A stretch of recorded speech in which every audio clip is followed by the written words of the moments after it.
భారత్ పాక్ల మధ్య ఉద్రిక్తతల వేళ యుఎన్ఎస్సి ఈరోజు క్లోజ్డ్ డోర్ మీటింగ్ అనేది ఏర్పాటు చేసుకుంది. దీనికి సంబంధించి ఇంకొంచెం డెప్త్గా మనం మాట్లాడుకుందాం, క్లియర్గా అర్థం అవటం కోసం. ఇది ఏం జరుగుతుంది ఏంటి అనేటువంటి విషయాల్లోకి వెళ్తే, ఎప్పుడైతే పహల్గామ్లో ఉగ్రదాడి జరిగి 26 మంది అమాయకులు టూరిస్టులు మృతి చెందారో, దీని తర్వాత భారత్ దీన్ని సీరియస్గా తీసుకుంది. ఈ దాడికి కారణమైనటువంటి వాళ్ళని ఎవరిని వదిలిపెట్టమని చెప్పింది. దానికి తగ్గట్టుగా కొన్ని చర్యలు కూడా తీసుకుంది. ఇది మనం చూసినటువంటి అంశమే. అయితే ఇంకేముంది, భారత్ మా మీద దాడి చేయబోతుంది, యుద్ధం చేయబోతుంది, మేము సిద్ధంగా ఉన్నాం, మా విమానాలు సిద్ధంగా ఉన్నాయి, మా లాంచ్ ప్యాడ్లు సిద్ధంగా ఉన్నాయి, అలానే మాకు సంబంధించినటువంటి యుద్ధ నౌకలు సిద్ధంగా ఉన్నాయి అని చెప్పి ఏయో కథలు చెప్తా వస్తుంది. ఇక కొంతమంది అయితే సింధు నదిలో భారతీయులు రక్తం పారిస్తామని చెప్పి నోటికొచ్చినవి అన్నీ వాగారు. ఇంకొంతమంది 130 అణుబాంబులు భారత్ మీద మేము వేయబోతున్నామని చెప్పారు. సో ఇలాంటివన్నీ కూడా పనికిమాలిన వ్యాఖ్యలన్నీ ఒక పక్కన చేస్తూనే, మరొక పక్క ఐక్యరాజ్య సమితి దగ్గరకు వెళ్ళి, యునైటెడ్ నేషన్స్ ఆర్గనైజేషన్ యుఎన్ఓ దగ్గరకు వెళ్ళి, అయ్యా బాబు మా మీద భారత్ దాడి చేస్తుంది, కాపాడండి, దాడి వద్దని చెప్పండి, కూర్చుని మాట్లాడుకుందామని చెప్పండి, మీరు భారత్ మీద ఒత్తిడి తీసుకురండి అని చెప్పి వాళ్ళ కాళ్ళు గడ్డాలు పట్టుకుని బతిమలాడుతున్నటువంటి పరిస్థితి. సో ఓవరాల్గా మరి ఇలాంటి పరిస్థితుల్లో యుఎన్ఎస్సి సమావేశమైంది. ఇది ఎందుకు అంటే, ఏదో ఒక సైడ్ ఒక నిర్ణయం తీసుకోవటానికి, అసలు దీని మీద నెక్స్ట్ ఏంటి, ఏం చేద్దాం అనేది. సో యుఎన్ఎస్సి, సో దీని గురించి మీకు బాగా తెలియాలి. ఇదేంటంటే యునైటెడ్ నేషన్స్ సెక్యూరిటీ కౌన్సిల్, ఐక్యరాజ్య సమితి భద్రతా మండలి. దీంట్లో ఉండేటువంటి సభ్య దేశాల గురించి కూడా మీకు తెలుసు. America, Russia, China, Japan, France, ఇవి సభ్య దేశాలు. సో వీటిల్లో ఇక్కడ చర్చ బాగా జరిగిద్ది, బాగానే ఉంది. ఈరోజు పాకిస్తాన్ కూడా వెళ్ళి గోడు ఎల్లబోసుకుంది. ఓవరాల్గా భారత్ మీద ఏయో కొన్ని ఆంక్షలు తీసుకొచ్చో, ఒత్తిడి తీసుకొచ్చో, ఏదో ఒకటి చేద్దామని ప్రయత్నం చేస్తే ఓవరాల్గా సెక్యూరిటీ కౌన్సిల్ చెప్పినటువంటి అంశం ఏంటి అంటే, ఇవన్నీ వద్దు, మా దగ్గరకు వచ్చి ఏడుపులు ఏడిచే కంటే నువ్వు డైరెక్ట్గా భారత్ దగ్గరికి వెళ్ళి ద్వైపాక్షిక చర్చలకు ఆహ్వానించి, వాళ్ళతో సహకరించి, ఎవరు ఈ దాడికి పాల్పడ్డారో వాళ్ళని విచారణకు సహకరించి, వాళ్ళని అప్పచెప్పి నీ దగ్గర ఉంటే చర్చలతో సఫలీకృతం చేసుకో. మా దగ్గర వద్దు ఈ చర్చలు, పెట్టుకునేదేదో భారత్తో పెట్టుకో, ద్వైపాక్షిక చర్చలు జరపండి, మీ సావు మీరు సావండి అని తేల్చి చెప్పింది. అలాగే మీరు అమాయక పౌరుల మీద దాడి చేయటం ఏంటి, ఆ దాడి చేసిన వాళ్ళకి మీరు సహకరించడం ఏంటి, లష్కర్ ఈ తోయబా పాకిస్తాన్లో లేదని అబద్ధాలు చెప్పడం ఏంటి, వాళ్ళ చీఫ్ మీ దగ్గరే ఉండటం ఏంటి, అలానే మత ప్రాతిపదికన ఏరి మరీ చంపడం ఏంటి. సో ఇలాంటి వాటన్నింటినీ మేము వ్యతిరేకిస్తున్నామని చెప్పింది. అయితే ఇక్కడ ఒక విషయం మీరు గమనించాల్సింది ఏంటంటే, ఇది ఎటు తేలనటువంటి వ్యవహారంగా ఇది మిగిలిపోయింది తప్ప సెక్యూరిటీ కౌన్సిల్లో ఏమీ కూడా ఒక కంక్లూజన్ రాదు. ఎందుకని నేను ఇది అంటున్నాను అంటే, భారత్కు భద్రతా మండలిలో శాశ్వత సభ్యత్వం కల్పించాలి అనేది కొన్ని దశాబ్దాల నుంచి ఉన్నటువంటి ఒక వ్యవహారం. ఇది ఇప్పుడు వరకు అవ్వాల. ఎందుకంటే అన్ని దేశాలు ఒప్పుకున్నాయి అనుకో, చైనా పుల్లబెట్టింది.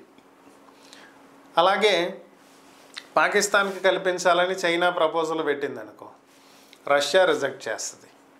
సో ఓవరాల్గా వీటికి ఉన్నటువంటి వీటో పవర్ని యూజ్ చేసి, భద్రతా మండలిలో ఉన్నటువంటి నియమం ఏంటంటే సభ్య దేశాలన్నీ కూడా ఏకగ్రీవంగా ఒప్పుకోవాలి. సో మెజారిటీ ఏంటి అనేది డెసిషన్ కాదు ఇక్కడ. సో ఉన్నటువంటి 5గురిలో 3 ఒప్పుకున్నారు, 2 ఒప్పుకోలేదు, ఓకే నో ప్రాబ్లం, మెజారిటీ ఉంది కదా బిల్ పాస్ చేద్దాం అంటానికి లేదు. 5గురు ఉంటే 5గురు ఒప్పుకోవాల్సిందే. సో ఇలాంటి పరిస్థితుల్లో ఇప్పుడు అన్ని దేశాలు పాకిస్తాన్కి వ్యతిరేకంగా ఒక తీర్మానం చేస్తాయి. పాకిస్తాన్ది తప్పు, ఉగ్రవాదాన్ని ప్రోత్సహిస్తుంది, ఉగ్రవాదులకి సహాయం చేస్తుంది, ఫండింగ్ చేస్తుంది, దీని మీద మనం చర్యలు తీసుకుందామని చెప్పి ప్రపోజల్ పెడతాయి. కానీ దీన్ని చైనా తన వీటో పవర్ను ఉపయోగించి క్యాన్సిల్ చేస్తుంది. లేదు, భారత్ మీద ఒత్తిడి తీసుకొద్దాము, భారత్ యుద్ధానికి దిగటానికి లేదు, శాంతియుత చర్చలు జరపాలని చెప్పి చైనా ప్రపోజల్ పెట్టిద్ది అనుకోండి. మిగిలిన సభ్య దేశాలు వీటో పవర్ యూజ్ చేసి దాన్ని క్యాన్సిల్ చేస్తాయి, లేదా రష్యానే క్యాన్సిల్ చేస్తాయి. మిగతా దేశాల గురించి కూడా పక్కన పెడదాం. సో ఓవరాల్గా ఇక్కడ జరిగేది ఏంటి అంటే, ఎటూ తేలదాం, దీనికి సంబంధించి ఏ వ్యవహారం జరగదు. ఇక పాకిస్తాన్ 130 మిజైల్స్ వేస్తాం, 130 అణుబాంబులు వేస్తాం, మేము ఏదో చేస్తామంటే, మరి నిజంగా పాకిస్తాన్ దగ్గర 130 అణుబాంబులు ఉన్నాయా? అణుబాంబులు లాంచ్ చేయటం అనేది అంత ఈజీనా అంటే, ఇదేమి చిన్నపిల్లలు ఆడుకునే బొమ్మ తుపాకీలో పెట్టే రీల్ టపాకాయలు కాదు, పెట్టి టప్ప టప్ప టప్ప కాల్చడానికి. సో అలాగే గన్లో నింపే బుల్లెట్లు కాదు, నింపేసి టపా టపా పేల్చడానికి. పాకిస్తాన్ దగ్గర మనకున్నటువంటి అధికారిక లెక్కల ప్రకారం 130 కాదు 160 నుంచి 170 అణుబాంబులు ఉన్నాయి అనేది ఒక అంచనా. సో మరి వీటిని లాంచ్ చేయాలంటే ఏంటి? ఇట్స్ రెడీ టు యూస్, టక్కన బటన్ నొక్కితే ఇక్కడ వచ్చి పడతాయా అంటే కాదు. ఇదేమి జగన్మోహన్ రెడ్డి బటన్ నొక్కినట్టు కాదు, నొక్కంగానే అకౌంట్లో డబ్బులు బండి అని చూపించినట్టు కాదు. సో ఇక్కడ మ్యాటర్ ఏంటి అంటే ఈ న్యూక్లియర్ పవర్ కలిగినటువంటి దేశాలు న్యూక్లియర్ వెపన్ని లాంచ్ చేయాలి అంటే కొన్ని నిబంధనలు ఉంటాయి.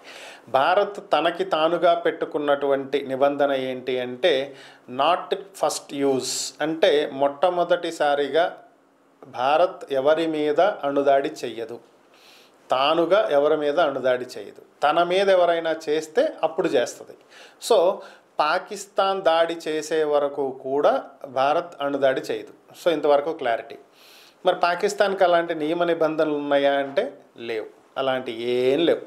అలాగే ఏ దేశంలోనైనా సరే దీన్ని లాంచ్ చేయాలి అంటే దీని అధికారం ఎవరి దగ్గర ఉంటుంది అంటే ప్రెసిడెంట్ లేదా ప్రైమ్ మినిస్టర్, వీళ్ళ దగ్గరే అధికారం ఉంటుంది. సో భారత్లో లాంచ్ చేయాలి అంటే ప్రధాని నరేంద్ర మోదీ, డిఫెన్స్ అధికారులు, రక్షణ మంత్రి, విదేశాంగ మంత్రి వీళ్ళందరికీ సంబంధించి ఒక కమిటీ ఏర్పాటు చేయాలి. ఆ కమిటీకి సంబంధించి ఒక నిర్ణయాలు తీసుకోవాలి. ఆ నిర్ణయాలు ఫైనల్గా అందరూ ఓకే లాంచ్ చేద్దాం అనుకున్నప్పుడు వాటిని అసెంబుల్ చేసి దానికి సంబంధించినటువంటి సీక్రెట్ కోడ్స్ ఉంటాయి. లాంచ్ ప్యాడ్స్ నుంచి ఆ కోడ్స్ ప్రధాని దగ్గర ఉంటాయి. ప్రధాని కోడ్స్ ఇవ్వాలి. ఆ కోడ్ని బట్టే లాంచింగ్ అనేది జరుగుతుంది. మరి పాకిస్తాన్లో ఎలా జరుగుతుంది అంటే జనరల్గా ఏ దేశం అయినా సరే ఏ న్యూక్లియర్ వెపన్ అయినా సరే రెడీ టు యూజ్గా పెట్టుకోదు. ఎందుకంటే యాక్సిడెంటల్గా అవి గనక బ్లాస్ట్ అయితే వాళ్ళ దేశానికే నష్టం కాబట్టి వార్ హెడ్స్ని సపరేట్ చేసి వేరే దగ్గర పెడుతుంది. సో దీన్ని లాంచ్ చేయాలి అంటే దీనికి ఒక కమిటీ ఉంటుంది. దీన్నే ఎన్సిఏ అంటారు, నేషనల్ కమాండ్ అథారిటీ. సో వీళ్ళు ఏంటంటే దీంట్లో బ్యూరోక్రాట్స్ ఉంటారు, పిఎం ఉంటాడు, సెక్యూరిటీ అఫీషియల్స్ ఉంటారు, 3 డిఫెన్స్ ఫోర్సెస్కి సంబంధించిన చీఫ్స్ ఉంటారు, అలానే సెంట్రల్ మినిస్టర్స్, ఫైనాన్స్ మినిస్టర్స్, అలానే డిఫెన్స్ మినిస్టర్స్, హోమ్ మినిస్టర్స్ వీళ్ళంతా ఉంటారనమాట. వీళ్ళందరూ కలిసి చర్చించి దేశానికి ఖచ్చితంగా ఇప్పుడు ఇది లాంచ్ చేయకపోతే తీవ్రమైనటువంటి నష్టం జరుగుతుంది, తీవ్రమైనటువంటి ప్రమాదం జరుగుతుంది, మన దేశాన్నే మనం పూర్తిగా కోల్పోవాల్సినటువంటి పరిస్థితి వస్తుంది అనే ఒక ఫైనల్గా ఒక జడ్జిమెంట్కి వచ్చినప్పుడు అందరూ కలిసి ఓకే మనం న్యూక్లియర్ వెపన్ని లాంచ్ చేద్దాము అని చెప్పి డిసైడ్ అయిన తర్వాత అప్పుడు దీని అసెంబుల్ స్టార్ట్ అవుద్ది. దీని అసెంబుల్ ఏమి ఏదో పెన్నులో రీఫులు పెట్టి తిప్పినట్టు తిప్పడానికి అవ్వదు. దీనికి సపరేట్ ఎక్విప్మెంట్ కావాలి. వాటి కోసం ఈ వార్ హెడ్స్ అన్నింటినీ మరొక ప్రాంతానికి తీసుకెళ్ళి అక్కడ అసెంబుల్ యూనిట్లో దీన్ని అసెంబుల్ చేయాల్సి ఉంటుంది. ప్రజెంట్ పాకిస్తాన్కి ఉన్నటువంటి న్యూక్లియర్ వెపన్స్ ఉన్నటువంటి దగ్గర నుంచి, వార్ హెడ్స్ ఉన్న దగ్గర నుంచి అసెంబుల్ యూనిట్కి ఉన్నటువంటి దూరం నియర్లీ 800 కిలోమీటర్స్. 800 కిలోమీటర్సే కదా, ఏముంది గ్రీన్ ఛానల్ రెడీ చేసి టక్కుమని 8 to 9 అవర్స్లో వెళ్ళిపోవచ్చు అనుకుంటే అవ్వదు. ఎందుకంటే మన ఇష్టం వచ్చినట్టు నడపడానికి అవ్వదు. అవి ఉన్నటువంటి వెహికల్ చాలా నెమ్మదిగా స్లోగా పద్ధతిగా వెళ్ళాలి. ఏమాత్రం ఒత్తిడి తగిలినా కూడా పరిస్థితి వేరే రకంగా ఉంటుంది. సో అక్కడ వీటన్నింటినీ అసెంబుల్ చేసిన తర్వాత టప్మని చెప్పి ఇసిరేయటానికి అవ్వదు మళ్ళీ. సో వీటన్నింటినీ తీసుకుని లాంచ్ ప్యాడ్ దగ్గరికి రావాలి. లాంచ్ ప్యాడ్లో వీటిని సెట్ చేసిన తర్వాత పాకిస్తాన్ పిఎం వీటికి సంబంధించిన కోడ్లు ఇచ్చి అప్రూవల్ చేసిన తర్వాత అప్పుడు లాంచింగ్ అనేది జరుగుతుంది. ఈ మొత్తానికి ఇది ఒక పెద్ద ప్రొసీజర్. ఈలోపు ఇండియా డిఫెన్స్ శాటిలైట్స్ దీన్ని కనిపెడతాయి. సో కథ ఏం జరుగుతుంది అనేది మనకు తెలుస్తుంది. దాన్ని బట్టి ఇండియా చర్యలు తీసుకుంటుంది. అలాగే వీటిని లాంచ్ చేయడానికి మిసైల్ ద్వారా లాంచ్ చేయొచ్చు, ఎయిర్ క్రాఫ్ట్ ద్వారా కూడా లాంచ్ చేయొచ్చు. ఎయిర్ క్రాఫ్ట్ ద్వారా లాంచ్ చేయడానికి మనకు రఫేల్ ఉంది. సో మనం ఈజీగా లాంచ్ చేయగలుగుతాం. లేదు రఫేల్ కూడా అవసరం లేదు, మనం సుఖోయితో కూడా లాంచ్ చేయగలుగుతాం. మన దగ్గర ఉన్నటువంటి అసలు విమానాలు కూడా అవసరం లేదు, మన దగ్గర ఉన్నటువంటి బ్రహ్మోస్ యూస్ చేసి కూడా మనం న్యూక్లియర్ వెపన్ని లాంచ్ చేయగలుగుతాం. కానీ పాకిస్తాన్ లాంచ్ చేయాలంటే ఖచ్చితంగా F-16 కానీ JF-17 కానీ ఖచ్చితంగా యూస్ చేయాలి. సో ఈ స్టెల్త్ ఫైటర్స్ని యూస్ చేస్తేనే అవుతుంది. సో ఇవి మరమ్మతుల్లో ఉన్నాయి ప్రజెంట్. సో ఇది లాంచ్ చేసే పరిస్థితి ఉందా అంటే దాదాపుగా ఇప్పుడు అవకాశం లేదు. కానీ గొప్పలు చెప్పుకుంటానికి పాకిస్తాన్ చేసేటువంటి మేకపోత గాంభీర్యపు ప్రకటనలు తప్ప మ్యాటర్ ఏం లేదనేది అర్థమవుతున్నటువంటి అంశం. ఇది పరిస్థితి.